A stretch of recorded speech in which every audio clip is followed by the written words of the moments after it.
आपण नवीन असाल तर माझ्या अखिल तांबुळसर क्लासेस ह्या यूट्यूब चॅनलला सबस्क्राईब करा, बेल दाबून ऑल करा, म्हणजे आपण माझ्या चॅनलला ॲड व्हाल आणि ज्यावेळेस मी यूट्यूब चॅनलवर शैक्षणिक व्हिडिओ अपलोड करेल तेव्हा पटकन आपल्या नोटिफिकेशनमध्ये अधिक सूचना अपडेट आपल्याला मिळत राहतील. आपण पाहणार आहोत मराठी व्याकरण उपयुक्त लेखनाचा भाग कथालेखन. कथालेखनाची महत्त्वाचे घटक, कथालेखनाचे प्रकार, कथालेखन कसे करावे, कथालेखन करताना पुढील बाबी लक्षात घ्याव्या, कथेचे 4 घटक आणि शेवटी आपण नमुना कृती कथालेखन कैसे लेतात बघणार आहोत. हम कहानी के बारे में देखेंगे, कहानी की अहमियत, कहानी कैसे लिखना है और कहानी के 4 घटक, और आखिर में कहानी की एक नमूना हम देखेंगे. कथालेखन महत्त्वाचे घटक. कथालेखन उपयुक्त लेखन प्रकारामध्ये कथालेखन हा घटक विद्यार्थ्यांच्या सृजनशील लेखनाला वाव देणारा आहे. कल्पना, नवनिर्मिती, स्वभाषेत प्रकटीकरण हे या गटाचे वैशिष्ट्यपूर्ण पैलू आहेत.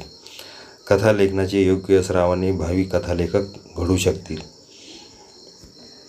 कथालेखन हा उपयोजित लेखनाचा भाग आहे आणि ह्या लेखन प्रकारामध्ये कथालेखन विद्यार्थ्याची रचना आणि लेखनाला चांगल्या प्रकारे वाव ह्या कहाणीमुळे मिळतो.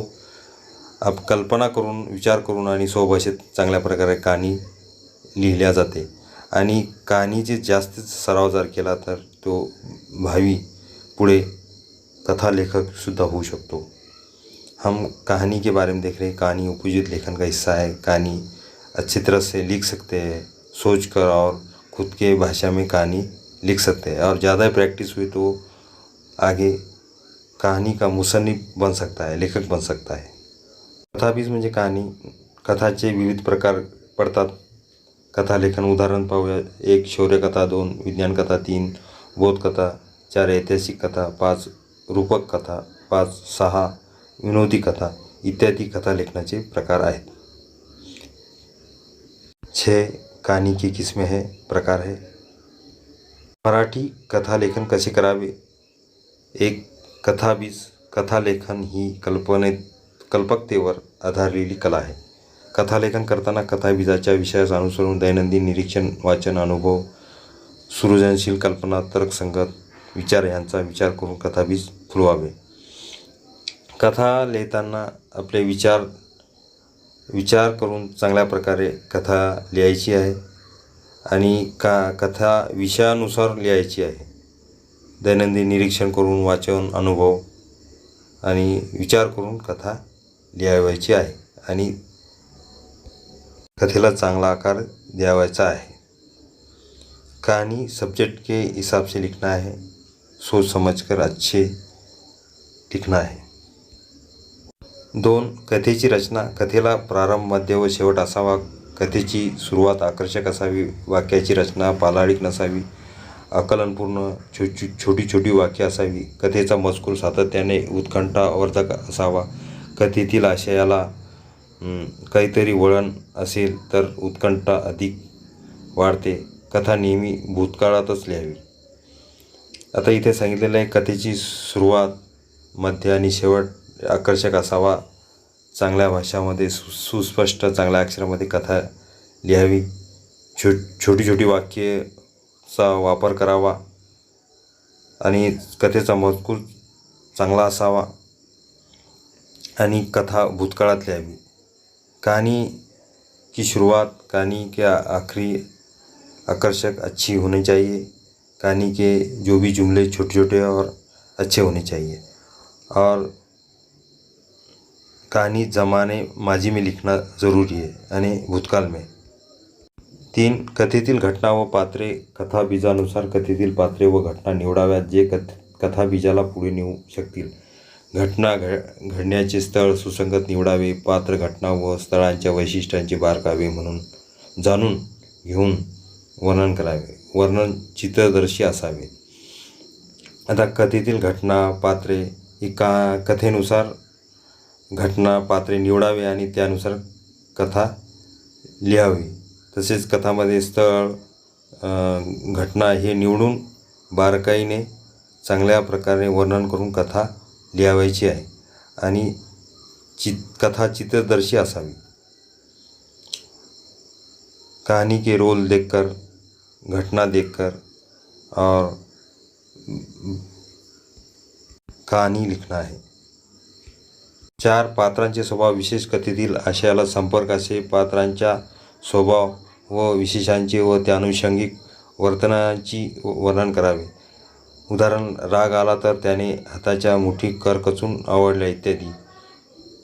कथेतील पात्रतेचे स्वभाव, विशेष आणि वर्णन करून कथा चांगल्या प्रकारे लिहावायची आहे.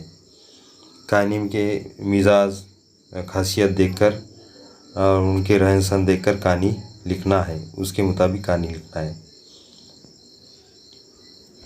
गुस्सा आने के बाद उसने अपने हाथों की मुट्ठी बंद कर दी.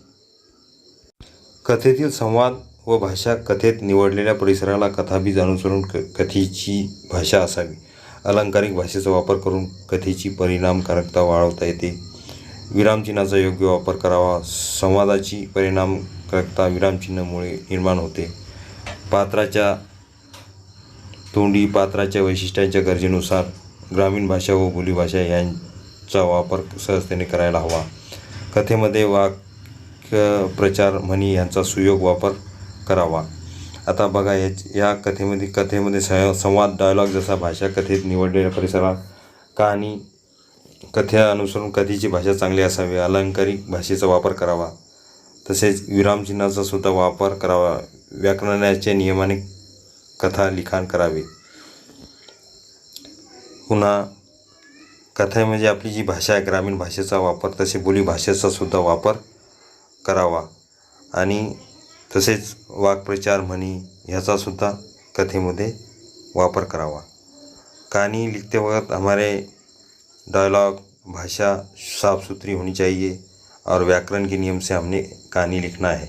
और हमारा जो बोली भाषा है, उस बोली भाषा का इस्तेमाल करके कहानी लिखना है. कहानी में जुमले और कहावतें भी इस्तेमाल कर सकते हैं, जो कि जिससे कहानी हमारी अच्छी बन सकती है, लिखी जा सकती है. 6. शीर्षक, तात्पर्य. संपूर्ण कथेचा आशय, कथेतील मूल्य, संदेश व्यक्त करणारे शीर्षक असावे. कथेतून मिळणारा संदेश, मूल्य किंवा कथेतील वैशिष्ट्यपूर्ण आशय प्रतिबिंबित करणारे तात्पर्य असावे.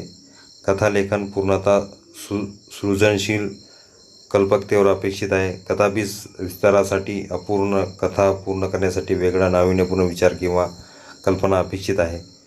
विद्यार्थ्यांनो, तुमच्या सृजनशील कल्पनेला खूप घुमारे असतात. त्यांना फक्त निरीक्षण व कल्पकतेने अभिव्यक्त करा. कथा लिहिल्यानंतर कथेला संपर्क असे शीर्षक द्या. संदेश व्यक्त करणारे शीर्षक असावे. आणि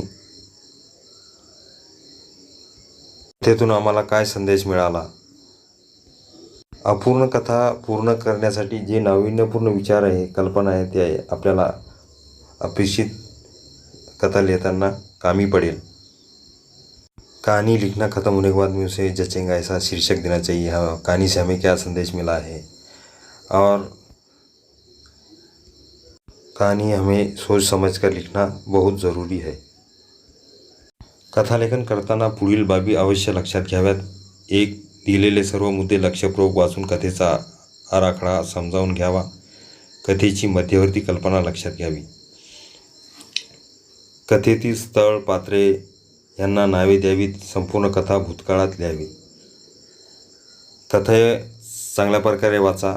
कृतीपत्रिकेमध्ये कथाचे मुद्दे चांगल्या प्रकारे लक्षात ठेवा, वाचा आणि समजून नंतर कथा लिहिण्यास सुरुवात करा. कथेतील स्थळ पहा, पात्रे पहा, नावे द्यावीत आणि कथा ही पूर्ण भूतकाळात लिहावी. हम कहानी लिखते वक्त हमें पॉइंट्स देखो और पॉइंट के मुताबिक उसे सोचो और सोचने के बाद हमें कहानी लिखना शुरू करना है. कहानी में के जगह, रोल इनको नाम देना है और कहानी हमारी ज़माने माजी में होना चाहिए, भूतकाल में होना चाहिए. 3. कथेची सुरुवात आकर्षक असावी. आवश्यकतेनुसार कथेत संवाद असावे. कहानी की शुरुआत कैसी वाली आकर्षक होना चाहिए, अच्छी होनी चाहिए और कथेत संवाद, डायलॉग होना चाहिए. कथेमध्ये डायलॉगसुद्धा असावेत. 4. कथेचा शेवट परिणाम कारक असावा, आवश्यक तिथे परिच्छेद पाडावेत. कथेचा जो शेवट आहे तो चांगला असावा, परिणामकारक असावा आणि आवश्यक तिथे परिच्छेद पाडावेत.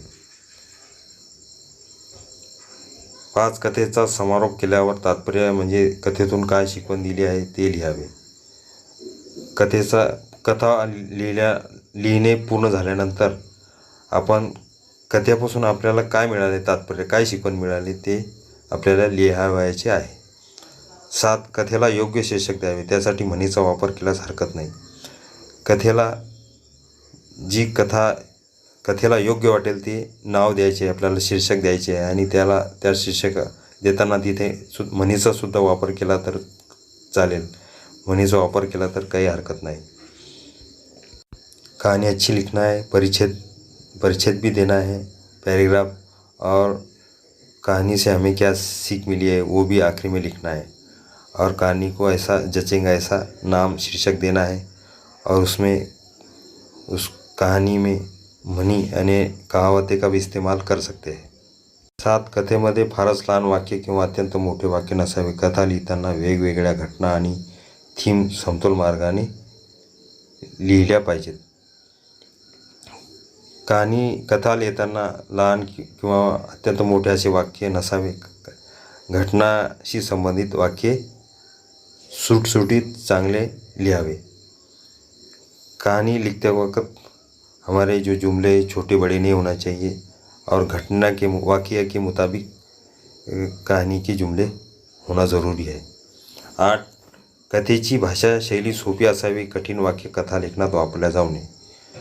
कथेची जी भाषा आहे सोपी सगळ्याला समजेल अशी असावी. कठीण वाक्य व शब्द कथेमध्ये वापरू नयेत. कहानी लिखते वक्त हमारी कहानी की जो भाषा है वो आसान होना चाहिए ताकि सबको समजे. 9 कथेतून आणि कथेतून व्यक्त होणाऱ्या घटना कुठल्या प्रकारचा उद्देश मिळाला पाहिजे त्याचा त्या घटनेशी संबंध असावा. कथेतून व्यक्त होणाऱ्या ज्या घटना कुठल्या प्रकारचा आपल्याला शिकवण मिळाली त्याचा त्या घटनेशी संबंध असावा. हमें क्या सीख मिली है वो कहानी के जो भी घटना है वाक्य है उससे जो हमें सीख मिली है उससे ताल्लुक वाली सीख होना चाहिए. कथेतून व्यक्त होणाऱ्या ज्या घटना आहे त्या मिळणारा उपदेश आहे तो त्या घटनेशी संबंधित असला पाहिजे. कथेचे 4 घटक. 1 कथाबीज जो ही कथेचा मूळ आत्मा आहे. कथाबीज म्हणजे कहाणी, जो कथेचा एक मूळ आत्मा आहे कथाबीज. 2 पात्रांची रचना करावी लागेल. त्या पात्रांचे वर्णन जितके सक्षमपणे होईल तितकेच विचार सहजपणे मांडता येतील. पात्राच्या रचनानुसार आपल्याला वर्णन करून कहानी लिहावायची आहे. रोल का ढांचा. कहानी में जो भी रोल है उसका ढांचा तैयार कर हमने अच्छी तरह से कहानी लिखना है. 3 प्रसंग. एक पात्र उभारून झाले की प्रसंग परिस्थिती उभी करावी लागेल. प्रसंगातून पात्राची कॅरेक्टर दाखवता येईल. प्रसंगानुसार पात्र उभारून आम्हाला त्या परिस्थितीमधून प्रसंगातून पात्राचे जे कॅरेक्टर आपल्याला कहानीमध्ये दाखवता येतील. हमें प्रसंग यानी वाक्य रोल के मुताबिक हमें उनके कहानी में जो कैरेक्टर है वो बताते आएंगे. संवाद म्हणजे डायलॉग. सर्वात शेवटी पात्रामधील संवाद जे की खऱ्या अर्थाने कथा पुढे सरकवणारे असतील. संवाद म्हणजे डायलॉग. सर्वात शेवटी पात्रामध्ये संवाद जे खऱ्या अर्थाने कथेमध्ये डायलॉगचा सुद्धा वापर झाला पाहिजे. त्यामुळे कहाणी चांगल्या प्रकारे बनेल. कथा लिहिताना डायलॉगचा सुद्धा वापर करावा. आपण आतापर्यंत कहाणीचे महत्त्व, कहाणीचे प्रकार आणि कथा कशी लिहावी हे सुद्धा आपण बघितलेलं आहे. पण आता कृतीपत्रिकेमध्ये प्रश्न आलेला आहे. अशा प्रकारचा प्रश्न विचार केला तर कशा प्रकारे आपण कहाणी तयार करूया ते बघूया. आपण कहाणी तयार करूया. खालील दिलेल्या मुद्द्याच्या आधारे कथा लिहा. 1 गुणी मुलगा, बिघडलेल्या मुलांची संगत, अभ्यासावर परिणाम, वडिलांचा ओरडा, आंब्याची पेटी, सगळे आंबे, सळणे, बोध. कृति पत्रिका में इस तरह का सवाल पूछा जाएगा, ऐसे पॉइंट देंगे, ये पॉइंट पे हमें कहानी तयार करना है। चलो हम आगे कहानी तयार करेंगे। उत्तर आहे वाईट संगतीचा दुष्परिणाम, हे शीर्षक आहे। आपण कहाणी तयार करत आहोत। श्रेयस नावाचा एक गुणी मुलगा होता।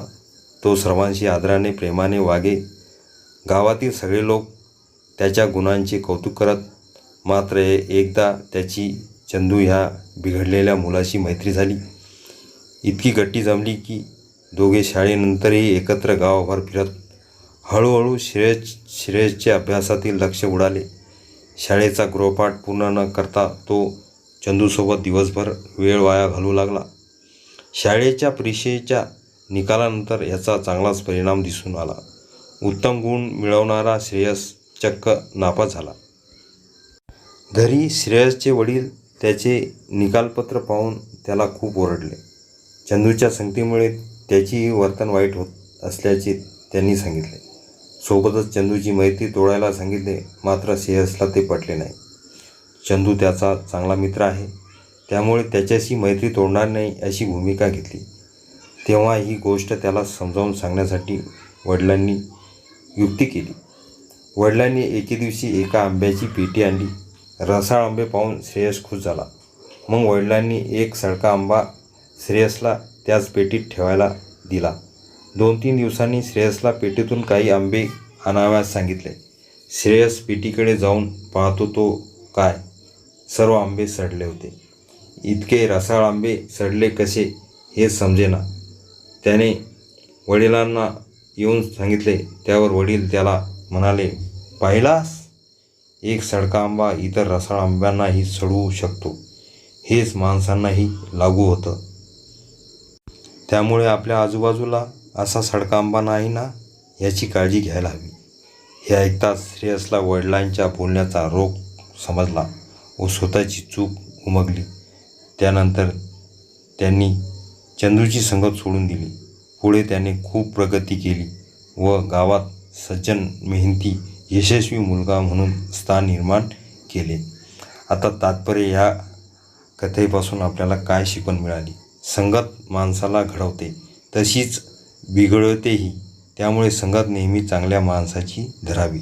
अशा प्रकारचे तात्पर्य, अशा प्रकारचे ह्या कहाणीमुळे आपल्याला शिकवण मिळालेली आहे। आणि ह्या कहाणीचे शीर्षक आहे वाईट संगतीचे दुष्परिणाम। आपण मुद्देसूद कहानी चांगल्या प्रकारे इथे बघितलेली आहे। हमने ये पॉइंट से मुताबिक कहानी पूरी तरह लिखी है और